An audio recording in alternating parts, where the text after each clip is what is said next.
Hello, nouvelle vidéo YouTube. Aujourd'hui, une vidéo un peu différente. On va faire une vidéo que j'ai vue sur le compte de Dream in Reality. Si je me trompe pas, je crois que c'est ça le nom de sa chaîne. Que j'ai découvert genre vraiment il y a pas longtemps du tout. Et j'ai vu qu'elle a fait cette vidéo et en fait je trouvais ça trop bien. On va faire une tier list de tous les produits make-up et skincare. Je suis pas sûre qu'elle a skincare, non c'est plus make-up. Qui ont été viraux sur les réseaux sociaux. Franchement, j'ai quand même testé pas mal d'entre eux. Donc je pense que ça peut être intéressant que je vous donne mon avis, que je vous dise si ça vaut le coup selon moi ou pas. J'ai la tier list ici, mais je vous mettrai le, comment on dit, la capture écran vidéo sur l'écran. Du coup, je vais peut-être me décaler, comme ça je vais vous mettre sur le côté là. Voilà, c'est parti. Premier produit, c'est les Dewdrops de chez Glow Recipe. On commence fort, on va dire. C'est un produit qui fait beaucoup parler de lui sur les réseaux quand même depuis un moment, hein. Tout le monde l'adore en vrai, j'ai l'impression. Et moi, je fais partie de la team de ceux qui n'aiment pas trop en vrai. Je trouve que ça fait pas grand chose. Je vais le mettre dans la catégorie qui, selon moi, ne vaut pas toute la hype. En haut en rouge, on a les Holy Grail. C'est genre les meilleurs produits, les tops du top. Ensuite, ceux qui valent la hype. Comment on dit ça en français? La hype, genre... vous comprenez. She's alright, c'est genre bien, mais pas non plus incroyable. Ici, ça ne vaut pas toute la hype et là, c'est carrément genre nul. Et selon moi, les Dewdrops, ça fait partie des produits qui ne valent pas... J'ai pas le mot français, c'est dingue ça quand même. Produit qui ne vaut pas sa viralité, on va dire. Donc pour moi c'est ça en fait. Je trouve que oui, il donne un teint glowy, mais pas plus qu'un autre produit. Je trouve que si tu mets une crème hydratante, ça te donne une peau glowy aussi. Enfin, j'ai pas trop compris la hype autour de ce produit. Même niveau skincare, je trouve qu'il fait pas grand chose. Donc pour moi, voilà, c'est pas fou. Il y a certains produits dans la liste que j'ai jamais testé, donc ceux-là, je vais pas les noter. Je vais seulement faire ceux que j'ai testés, bien évidemment. On a un baume à lèvres de chez Summer Fridays. Ouh, je voulais pas le mettre là. Erreur de ma part. Pour l'instant, je vais le mettre dans Worth the Hype. Le mien, je l'ai eu à Noël, donc ça fait pas si longtemps que ça que je l'ai. Et je l'ai testé genre 2-3 fois. Ouh. Je l'ai testé 2-3 fois pour l'instant, donc je peux pas vous dire à 100% genre c'est un Holy Grail. Mais je l'aime beaucoup. Vraiment, le peu de fois où je l'ai testé, je trouve que pour le coup, c'est vraiment un baume à lèvres qui vient vraiment bien hydrater. Je trouve que ça arrive souvent que genre, c'est plus pour les huiles à lèvres, mais ils sortent des produits lèvres comme ça qui sont censés hydrater. Et au final, ça fait plus une couleur, un petit effet glossy, mais niveau hydratation, c'est pas ça. Que là, avec le Summer Fridays, je trouve que on a quand même ce côté hydratant. Donc pour ça, worth the hype. Je vois qu'il y a le Ole Henriksen. Celui-ci, j'ai jamais testé, donc je vais pas le noter. Ensuite, on a la Fat Oil de chez NYX. Et là, oh là là, je galère avec ma souris. Je vais le mettre dans Holy Grail parce que si vous me suivez sur TikTok, vous savez, j'adore l'huile à lèvres comme ça de chez NYX. Mais dans la teinte Status Update, c'est la couleur un peu marronnée, tout ça. Il y a deux marrons, c'est pas le marron, je crois que c'est le marron le plus foncé, je sais plus. Mais Status Update, vraiment ma teinte préférée, coup de cœur, elle est incroyable. Et vraiment pour moi, Holy Grail, c'est un de mes produits préférés pour les lèvres. Ensuite, on a cette huile à lèvres gloss de chez Kosas. Je vais le mettre ici parce que je l'aime beaucoup. Voilà, tout simplement.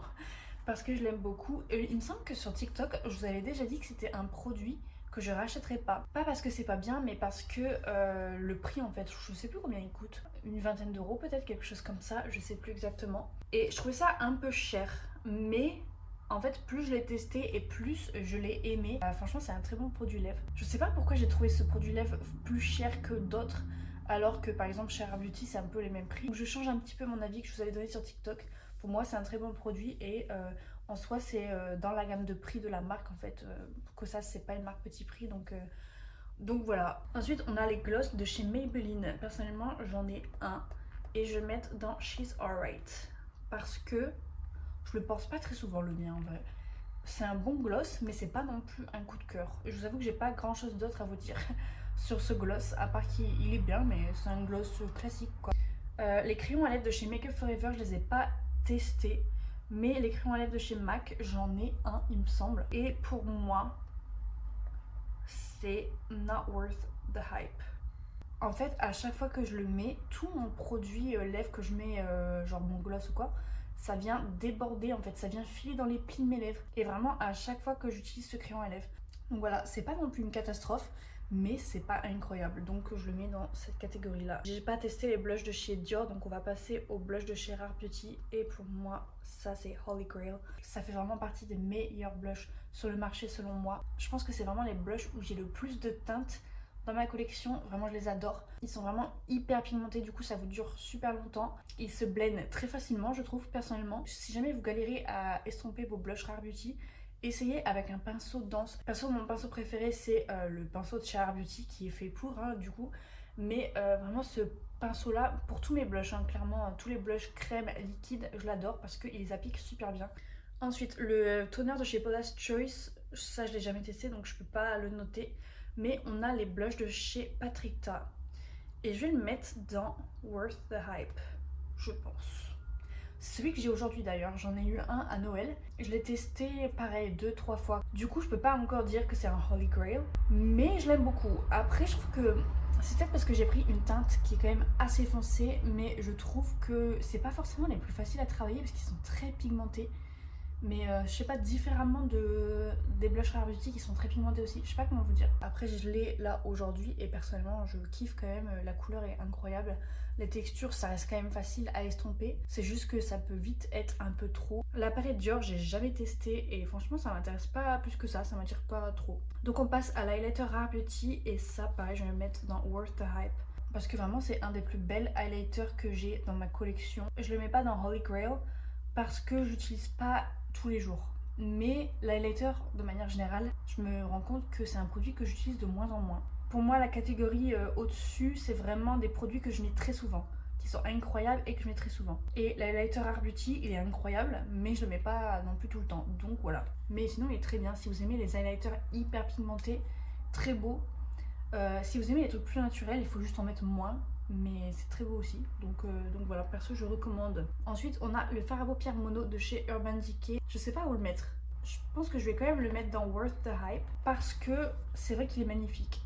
Après, pareil comme le highlighter, je le mets pas tous les jours, en fait c'est très rare que j'utilise, mais quand je l'utilise il est très beau. C'est vraiment un topper pailleté. Si vous voulez juste des paillettes sur votre paupière, c'est ce produit qu'il vous faut vraiment. Ça rajoute pas vraiment une couleur, je trouve, en tout cas sur ma teinte de peau.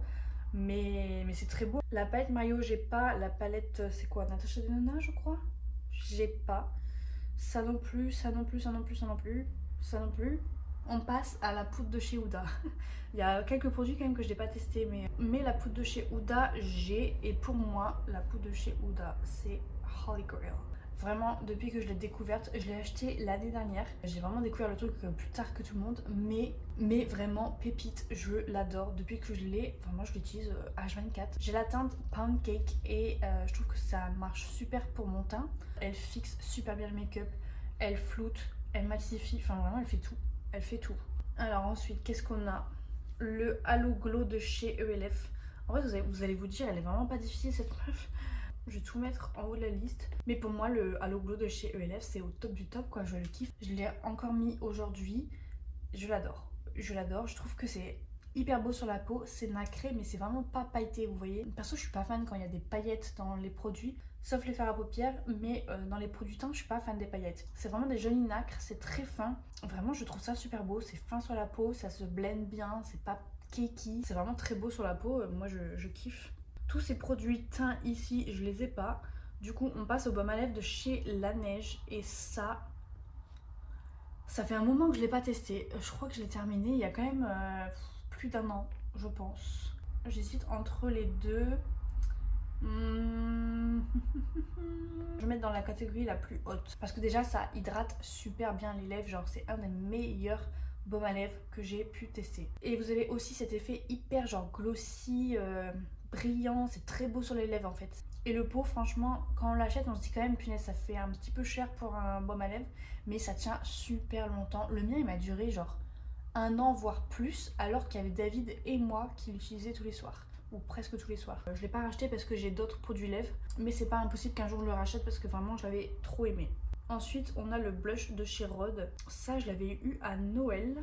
Je vais le mettre dans Worth the Hype parce que encore une fois je l'ai pas encore testé suffisamment pour que ce soit dans le top du top du top, mais je l'ai beaucoup aimé. Je l'ai dans la teinte Toasted Teddy, on l'a utilisé ensemble dans la vidéo juste avant celle-ci. Je dirais juste que niveau tenue, c'est pas forcément le meilleur parmi tous les blushs que j'ai.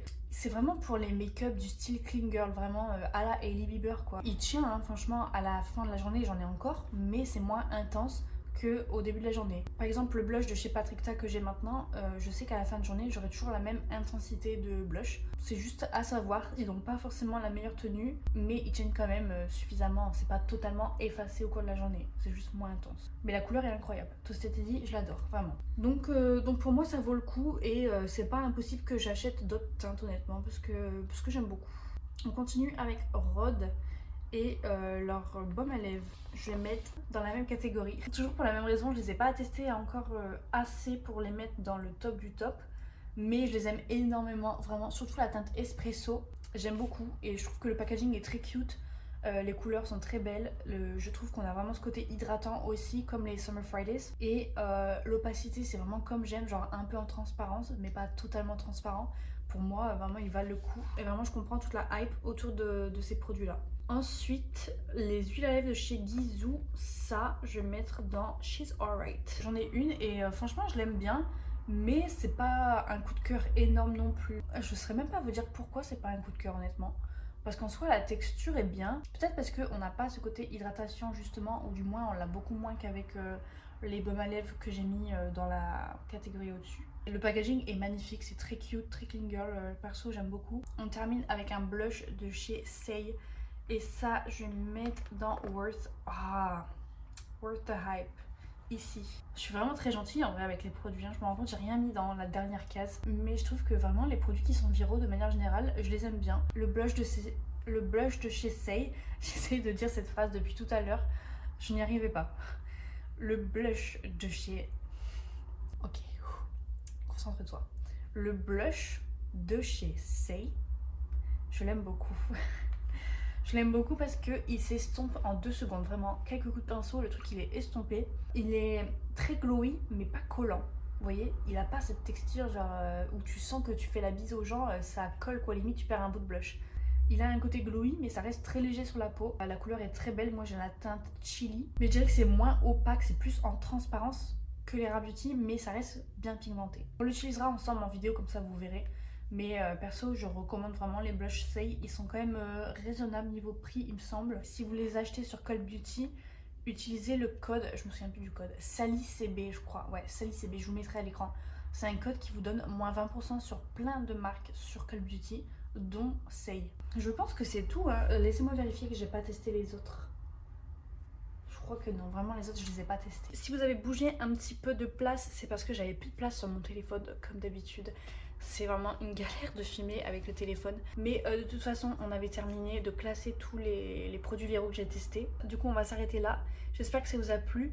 N'hésitez pas à me dire en commentaire ce que vous avez pensé des produits viraux que vous avez testés, si jamais vous en avez testé. Parce que je trouve que c'est hyper intéressant d'avoir plusieurs avis, parce qu'on n'a pas tous les mêmes peaux, on n'a pas tous les mêmes cheveux, les mêmes goûts en maquillage, etc. Donc n'hésitez pas à nous donner votre avis en commentaire. Et voilà, bisous!